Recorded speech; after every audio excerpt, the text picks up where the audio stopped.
దేవరాపల్లి పంచాయతీలో ఇంటి పన్నుల వసూలులో జరిగిన అవినీతి అక్రమాలపై సమగ్రమైన దర్యాప్తు జరిపించి అవినీతికి పాల్పడిన వారిపై వెంటనే చర్యలు తీసుకోవాలని డిమాండ్ చేస్తూ సోమవారం సిపిఎం జిల్లా కార్యదర్శి వర్గ సభ్యులు డి వెంకన్న ఎంపీడీఓ కార్యాలయంలో జరిగిన పీజీఆర్ఎస్ లో ఫిర్యాదు చేసిన అనంతరం విలేకరులతో మాట్లాడారు.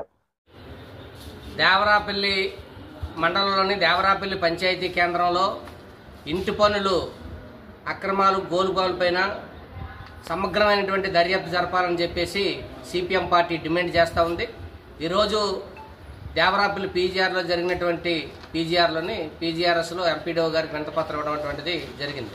ప్రధానంగా దేవరాపల్లి పంచాయతీలో ప్రతి సంవత్సరం 12 లక్షలు 13 లక్షలు ఇక్కడ డిమాండ్ అనేటువంటిది ఉంది. ఇక్కడ ఉన్నటువంటి బిల్లు కలెక్టర్ ఎవరైతే ఉన్నారో అది ఆయన 5 లక్షలు 6 లక్షలు వసూలు చేసి కట్టినట్టు, మిగిలిన డబ్బులు గోల్మాల్ అయినట్టు ఇందులో రుజువైంది. గత నెల రోజుల క్రితమే పత్రికల్లో అనేక వార్తలు వచ్చాయి. అయినా కానీ అధికారులు కానీ ప్రభుత్వం కానీ కనీసం పట్టించుకోలేదు. దీని మీద ఎటువంటి దర్యాప్తు కూడా జరపలేదు. అందుకని దీని మీద అనేకటువంటి అనుమానాలు ఈరోజు వస్తూ ఉన్నాయి. ప్రతిరోజు బిల్లు కలెక్టర్ వసూలు చేసినటువంటి డబ్బులు ఏదైతే ఉన్నాయో అది ఆ రోజు మరుసటి రోజు కానీ సాయంత్రం కానీ ఆయన ఆ డబ్బులు అటువంటివి అక్కడ కట్టేటువంటిది జరుగుతుంది. బీసీఆర్ఎస్ అని ఒక బుక్ ఉంటుంది. ఆ బుక్లో ఎంటర్ చేస్తారు ఏ రోజు ఎన్ని డబ్బులు వసూలు చేశారంటే.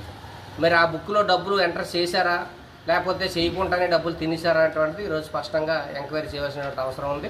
దీంట్లోని ఉన్నతాధికారులతో పాటు ఇక్కడ స్థానికంగా ఉన్నటువంటి రాజకీయ నాయకులు చేతులు మారినట్టుగా ఈరోజు కనిపిస్తూ ఉంది. లక్షలాది రూపాయలు ప్రజల కష్టంతో కట్టినటువంటి ఇంటి పన్నుల డబ్బులు ఏదైతే ఉన్నాయో ఆ డబ్బులు దుర్వినియోగం అయిపోతే అధికారులు కనీసం పట్టించుకోవట్లేదు, నిమ్మక నీరెత్తినట్టు వ్యవహరిస్తుంటారు. అందుకని జిల్లా కలెక్టర్ గారు దీని మీద వెంటనే జోక్యం చేసుకొని ఉన్నత స్థాయి అధికారుల చేత దర్యాప్తు జరిపించి వెంటనే ఈ బిల్లులు ఏదైతే ఇంటి పన్నులు గోల్మాలు వ్యవహారం ఏదైతే ఉందో దీని మీద సమగ్రమైనటువంటి దర్యాప్తు జరిపి వెంటనే చర్యలు చేపట్టాలని చెప్పేసి మేము కోరుతా ఉన్నాం. దీని మీద చర్యలు చేపట్టకపోతే ఎవరైతే ఇంటి పనులు ఈ పంచాయతీలో ఉన్నారో కట్టినటువంటి వాళ్ళందరినీ తీసుకొచ్చి ఇక్కడ ఎంపీడీఓ కార్యాలయం దగ్గర ఆందోళన చేయవలసి వస్తుంది. అందుకని జిల్లా కలెక్టర్ గారు అవినీతి మీద స్పందించే పరిస్థితి ఈ కాలంలో కనిపించట్లేదు.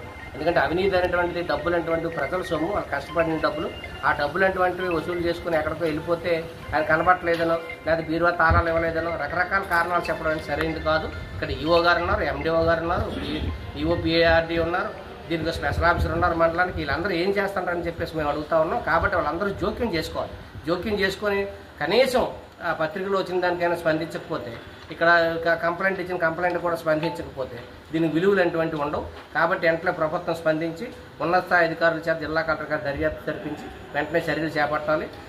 ఏదైతే వెనకాతలు ఎవరైతే ఉన్నారో వాళ్ళ మీద కూడా క్రిమినల్ కేసులు పెట్టి వాళ్ళు ఖైదీ చేయాలని చెప్పేసి మేము సిపిఎం పార్టీగా డిమాండ్ చేస్తాం.